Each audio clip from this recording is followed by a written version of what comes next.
बाजार में निचले स्तरों से अच्छी रिकवरी, नीचे से निफ्टी 110 अंक सुधरकर 17,750 के करीब पहुंचा। निफ्टी बैंक में 200 अंकों का दिखा सुधार। मिड कैप्स में सबसे ज्यादा जोश, इंडेक्स 150 पॉइंट ऊपर। बट ओवरऑल अगर मार्केट का ट्रेंड देखे तो compare to previous quarter as well as previous year profitability growth अच्छा आता हुआ दिख रहा है। कोटक केएमसी के नीलेश शाह ने कहा दूसरी तिमाही में अच्छे रह सकते हैं कंपनियों के नतीजे। केमिकल, रियल एस्टेट और चुनिंदा सरकारी कंपनियों के शेयरों में निवेश की दी सलाह। और क्रूड में उछाल से ओएनजीसी और एक्सप्लोरेशन कंपनियों के स्टॉक्स में दिखी तेजी। ओएनजीसी आज 7% चढ़कर निफ्टी का टॉप गेनर बना। प्रोडक्शन धीरे धीरे बढ़ाने के ओपेक प्लस के फैसले से ब्रेंट का भाव $81 के पार। और पावर स्टॉक्स भी दिखा रहे हैं दम। 9% तेजी के साथ टाटा पावर नए शिखर पर। Power grid, NHPC, JSW energy के स्टॉक्स भी दौड़े। पावर डिमांड बढ़ने से स्टॉक्स में दिखा एक्शन। और सीएनबीसी आवाज की एक्सक्लूसिव खबर पर लगी मोहर। आईसीआईसीआई लोम्बार्ड में ब्लॉक डील के जरिए एक्सा ने बेची हिस्सेदारी। 4% से ज्यादा इक्विटी के हुए सौदे। और पेपर शेयरों में भी जोरदार उछाल। 2000 से 3000 रुपए प्रति मीट्रिक टन तक बढ़े दाम। ट्रांसपोर्ट लागत बढ़ना बनी वजह। पिछले एक महीने में 10 से 12% महंगा हुआ पेपर।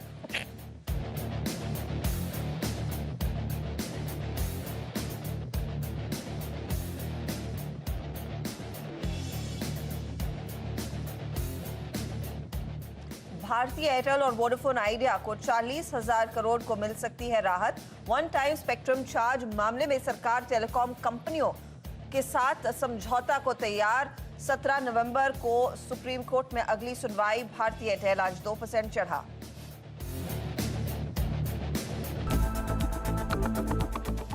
और मार्केट के एक्शन पर रहेगी नजरें, जहां पर आज का दिन धीरे धीरे करके सुधर रहा है। शुरुआती कारोबार थोड़ा सा बिकवाली वाला था, लेकिन निचले लेवल से एक अच्छी रिकवरी देखने को मिली। दरअसल ग्लोबल तस्वीर काफी बिगड़ चुकी थी। ओवरनाइट अमेरिका में जो सेल ऑफ देखने को मिला और आज एशिया बाजारों की भी शुरुआत कमजोर थी, लेकिन भारतीय बाजार इतने नहीं टूटे जितना शायद डर था, जितना शायद एसजीएक्स निफ्टी इंडिकेट कर रहा था।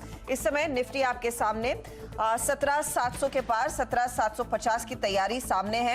निफ्टी बैंक में निचले लेवल से भी रिकवरी देखने को मिली है 53 पॉइंट ऊपर, लेकिन एडवांस डिक्लाइन रेशियो आज दिन भर दरअसल तेजी में रहा है क्योंकि मिड कैप्स आउट परफॉर्म कर रहे हैं। मिड कैप इंडेक्स 140 पॉइंट ऊपर है। यहाँ पर लगभग 150 अंकों तक की भी बढ़त देखने को मिली थी। तो मूड इस समय रिकवरी की तरफ ज्यादा है और खासतौर से निफ्टी बैंक मार्केट को अच्छा खासा सपोर्ट दे रहा है। ऐसे में आपकी क्या रणनीति होनी चाहिए, उस पर गावा साहब से डिटेल में करेंगे बात, लेकिन पहले आपकी स्क्रीन पर लेकर आते हैं मार्केट की हाइलाइट्स। और देखिए निचले स्तरों से क्या रिकवरी देखने को मिली है। डे लो था करीब 17,640 के आसपास और वहां से मार्केट ने अच्छी खासी रिकवरी दिखाई। 17,750 तक के लेवल्स देखने को मिले हैं। निफ्टी बैंक में ज्यादा जोश है, दरअसल 200 अंकों तक का सुधार देखने को मिला है। मिड कैप इंडेक्स की चाल ज्यादा बेहतर होती हुई और मिड कैप से जुड़े हुए कई अलग अलग पॉकेट्स हैं जहां पर खरीदारी देखने को मिली है। उसकी एक तस्वीर आपके सामने पेश करेंगे जरूर। लेकिन ऑयल एंड गैस, एक्सप्लोरेशन कंपनियों में तेजी है। आज energy stocks, paper stocks, power stocks सब खरीदारी में ही देखने को मिले हैं। तो मूड अच्छा, और इस मूड का फायदा कैसे उठाया जाए, गावा साहब को जोड़ेंगे। गावा साहब गुड आफ्टरनून। सुबह में तो लगा था आज तो बस हम गए, लेकिन उसके बाद एक बहुत तगड़ी रिकवरी देखने को मिली, तो हौसला है और डिप पर लोग खरीदारी कर रहे हैं। अब हम क्योंकि 17,750 पर आज पहुंचे हैं, आज के लिए कौन सा अहम लेवल है क्लोजिंग के तौर पर जिसको संभालना बहुत इंपॉर्टेंट रहेगा अगर इस पुलबैक को आगे भी कंटिन्यू होना है? 17,650 ये एक इंपॉर्टेंट लेवल है। Good afternoon to you Harshada जी।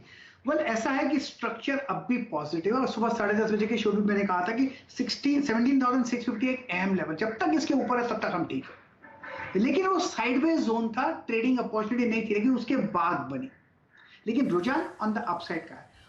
ऐसा लग रहा है मुझे जैसे कि अगर यहीं पर क्लोज मिलता है कल, तो पॉसिबल है कि कल गैप अप हो, ये एक पॉसिबिलिटी है। तो अपसाइड का रुझान है लॉन्ग होना चाहिए, शॉर्ट नहीं होना चाहिए जब तक कि 17,650 बरकरार है। वो ब्रेक हो जाता है, शॉर्ट इट। 17,650 टूटे तो तब चिंता करने की जरूरत है, और आज हमने देखा वहीं से इंडेक्स दरअसल घूमा है। गावा साहब बताइए, इस समय कौन से स्टॉक्स लेने हैं, क्या ट्रेड आपने आइडेंटिफाई किया है, सलाह क्या है? मुझे बर्जर पेंट अच्छा लगता है कि यहाँ पर अब ट्रेंड स्टिल इंटैक्ट है। बहुत ही टाइट स्टॉप 817 का रहेगा बर्जर पेंट्स में। पॉसिबल है कि टारगेट करीब 835 के हो सकते हैं, तो बर्जर पेंट में मेरे ख्याल से ध्यान देना चाहिए ऑन द लॉन्ग साइड। और दूसरा है भारती एयरटेल, यहां पर काफी गिरावट हुई है। गिरावट के 2 दिन से हम एक साइडवेज मूव देखते हैं विद द बायस थोड़ा ऊपर। लगता है कि एक अपमूव मिलना चाहिए। 720 का टारगेट है, स्टॉप होगा 680 का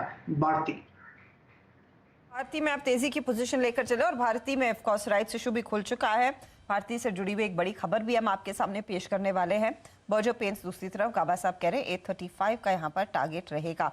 तो ये फिलहाल आपके लिए इस समय का ट्रेड। चलिए, मार्केट में जहां एक्शन है वो मिड कैप सी है। मिड कैप इंडेक्स आपने देखा करीब 140 अंकों की बढ़त पर ट्रेड करता हुआ दिखाई दिया। अब वो स्टॉक्स आपके सामने पेश करते हैं जहां पर सबसे ज्यादा रौनक, सबसे ज्यादा हरकत देखने को मिली है। तो शुरुआत पावर कंपनियों के साथ, जहां पर हमने देखा एक बड़ी theme of course power demand की बढ़ती हुई दिखाई दे रही है। HPL पावर सिस्टम्स आज फिर 7.5% ऊपर।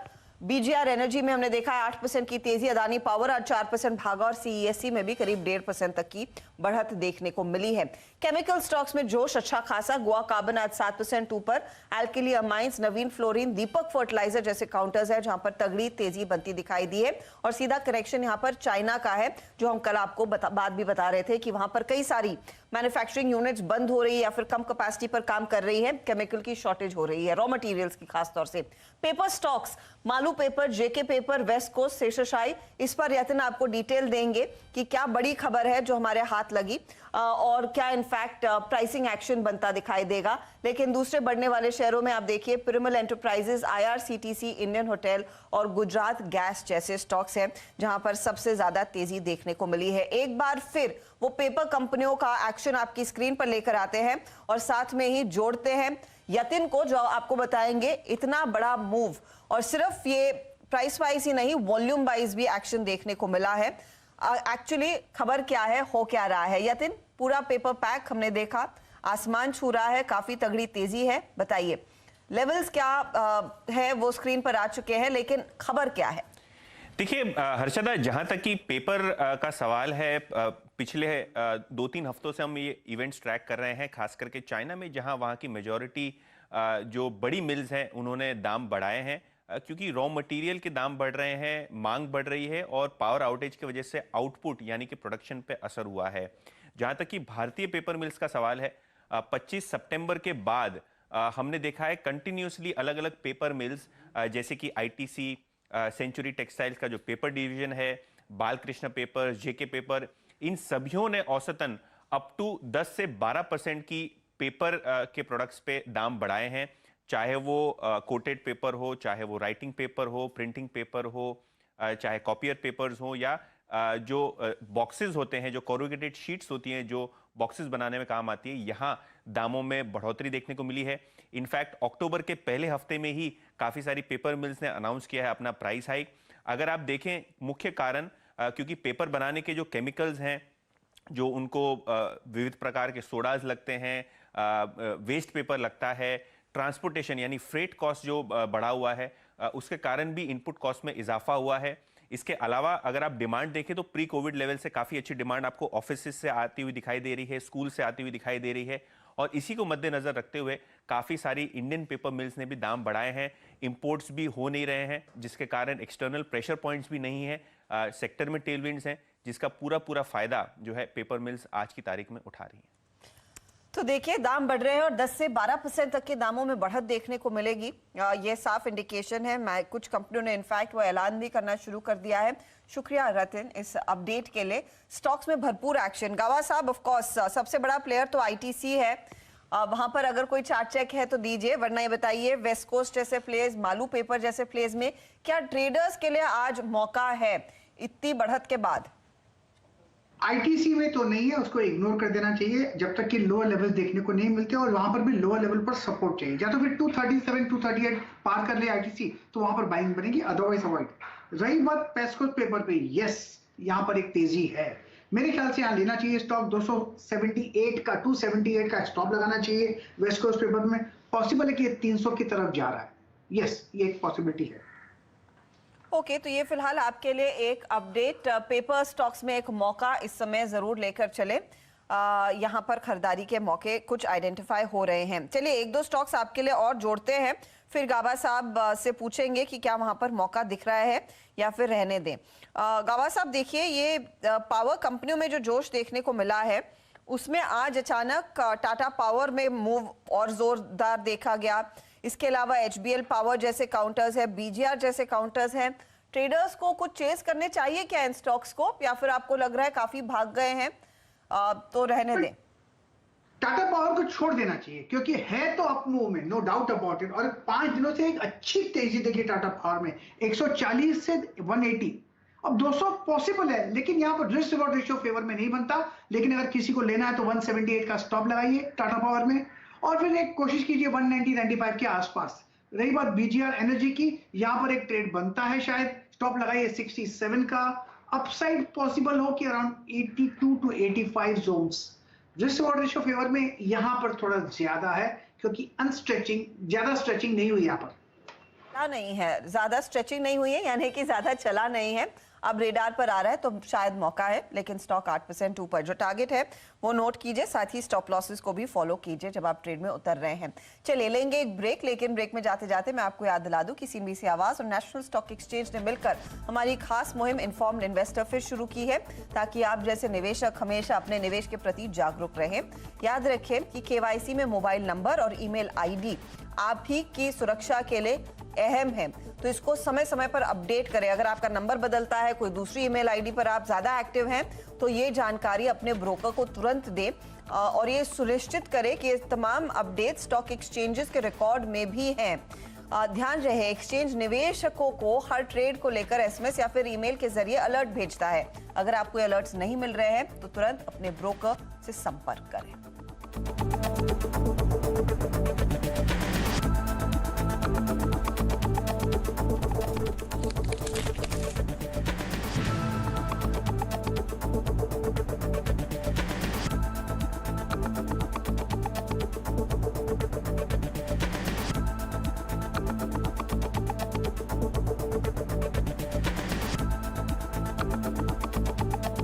हर हफ्ते हम बताते हैं वो इक्विटी फंड्स जिनमें होती है आपके मुनाफे की बात।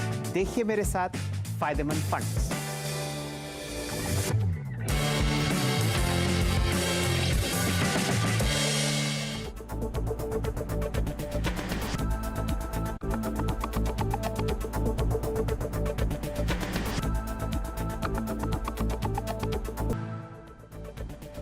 आप देख रहे हैं मिड कैप मंत्र सीएनबीसी आवाज पर, और मार्केट का एक्शन जोरों पर है। 80 पॉइंट अब ऊपर आ चुका है निफ्टी बैंक। निफ्टी खुद 60.2 पर 17,750 के पार निकलता हुआ ये साफ दिखाई दिया है।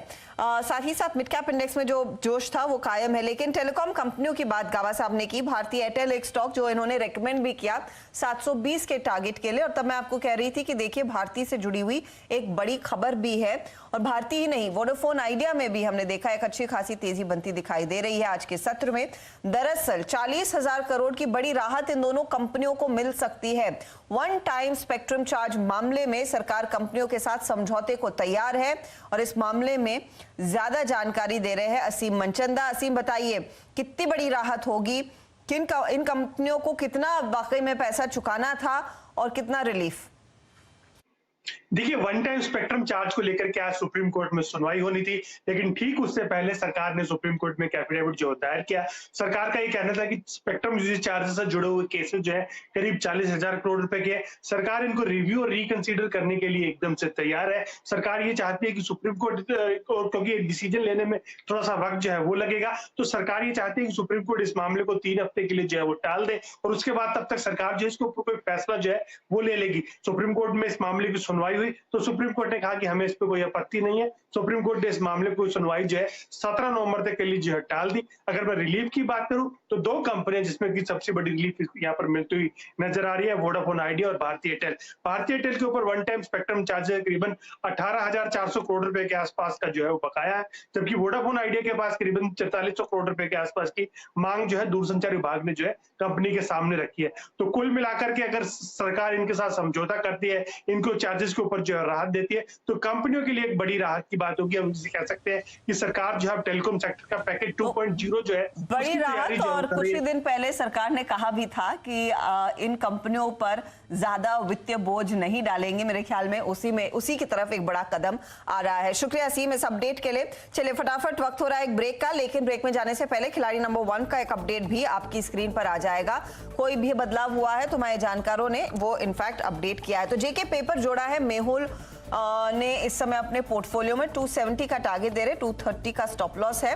इस पर एक खरीदारी की राय पहले थी। अब टाटा मोटर्स में नया ट्रेड लिया है मनीष शर्मा ने, 400 का टारगेट और 328 का दरअसल यहां पर आ रहा है आपके लिए स्टॉप लॉस। तो ये बड़े 2 ट्रेड्स जिस पर कोई बदलाव होता हुआ। अब रिटर्न्स देखिए कौन कहां पर है। मेहुल कोठारी करीब 13% के रिटर्न्स पर, मनीष शर्मा के रिटर्न्स है 4% के, लेकिन नेगेटिव टेरिटरी में प्रदीप होचंदानी का परफॉर्मेंस इस समय। लेंगे एक ब्रेक के बाद फोकस रहेगा नो योर कंपनी में, वीएसटी टिलर्स पर इनसे होगी डिटेल में बातचीत। ओवरऑल मार्केट के डिमांड और माहौल को लेकर बने रहिए सीएनबीसी आवाज के साथ।